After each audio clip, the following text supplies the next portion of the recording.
Puntahan natin muna yung tungkol sa online gambling.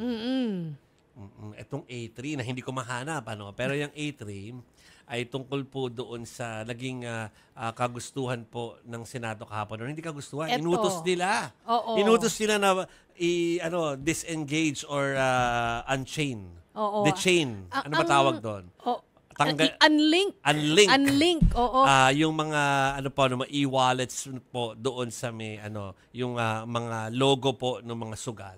Ang ilang online gambler, no, mga kapatid, pabor sa pag-alis ng in-app gambling links ng e-wallets. Totoo. Mas madali raw kasing iwasan ang tukso. Ayan.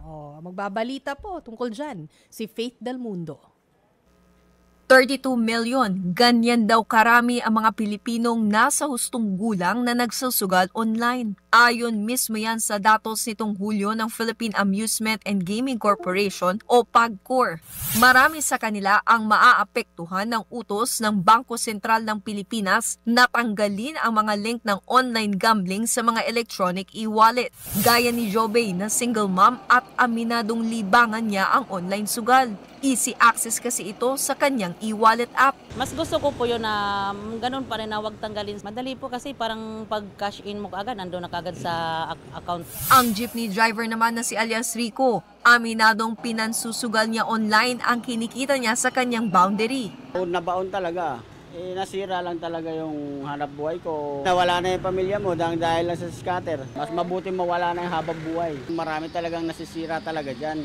Marami pang masisira. At kung hihigpitan na ang access sa online sugal para sa mga ordinaryong Pilipino, bawal naman na yan sa lahat ng opisyal ng DILG at ng lokal na pamahalaan. Base yan sa inilabas na memorandum order ng ahensya. Bawal ang anumang pagsali o pag-access sa online sugal, sino-sino naman ang sakop ng kautusan na ito. Bukod sa DILG officials, kasama sa bawal sa online sugal, lahat ng hinalal ng provincial city, municipal at barangay officials. Sakop din ng utos lahat ng opisyal ng PNP, BFP, BJMP, NAPOLCOM, pati na ng National Youth Commission, Philippine Commission on Women, National Commission on Muslim Filipinos at Philippine Public Safety College. Hindi naman kasama dito ang mga contractual employee.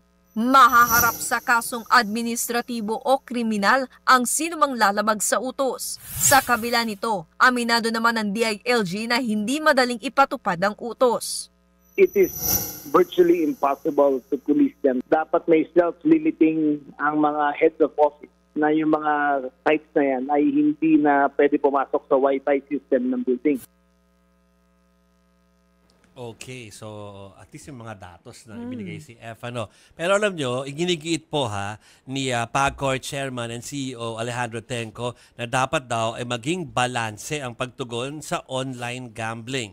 Ang giit po niya, may naitutulong din ito sa ilang kababayan po natin kaya dapat higpitan ang regulasyon imbis na tuluyang iban. Samantala, para po kay DILG Secretary John Vic Remulla, nandun na yata yun sa VO. Pero ulitin na po natin, dapat daw i-block ang mga gambling sites sa Wi-Fi system ng mga opisina sa sa mga government offices po yan, dahil mahirap bantayan ng mga empleyado 24/7. Kapwa naman suportado ng Maya at ng GCash ang utos po ng Bangko Sentral ng Pilipinas. Simula nga po sa August 16, 8 p.m., hindi na maaari makapag-access ng online gambling sa kailang app at hanggang sa naturang oras lang din pwedeng i-withdraw ng mga user ang pondo mula sa mga gaming account babalik sa kanila pong wallet. Ano yan meron kayong deadline dyan. Ito mga kapatid, in a way, marami rin pong experts na nagsasabi na pabor sila na huwag nilang gawing super bawal or talagang total ban kasi po the usual kapag binan po natin tulad ng ilang mga sugal na matagal na po nating alam ay naging underground lang siya. So mas may danger yon, sabihin wala nagbabantay unless ma-raid sila. So siguro parang stricter regulation at saka stricter rules siguro at saka implementation kung ano yung bawal talaga at hindi. Oo, nahihirapan daw kasi talaga tayo din mag-regulate. And hindi lang naman daw tayo, it's more of the, not regulate, no, parang i-total ban. Kasi pati nga naman daw yung China, na sabi nung nakalimutan ko ang pangalan nung in-interview kanina, no, pero resource person po siya, ang sabi po niya, kahit yung China na syempre, mas malaki, mas marami yung resources ng China para bantayan yung ganyan, hirap na hirap din na bantayan. Oo. So kapag total ban, mahihirapan din po tayo. Pero yun nga ang challenge ni Senator Erwin Tulfo, 'di ba? Kahapon, ang sabi niya, ang hamon po niya, dapat yung mga ahensya na involved dyan ay gumawa ng solusyon. Kung talaga, kasi for total bans siya kung pwede lang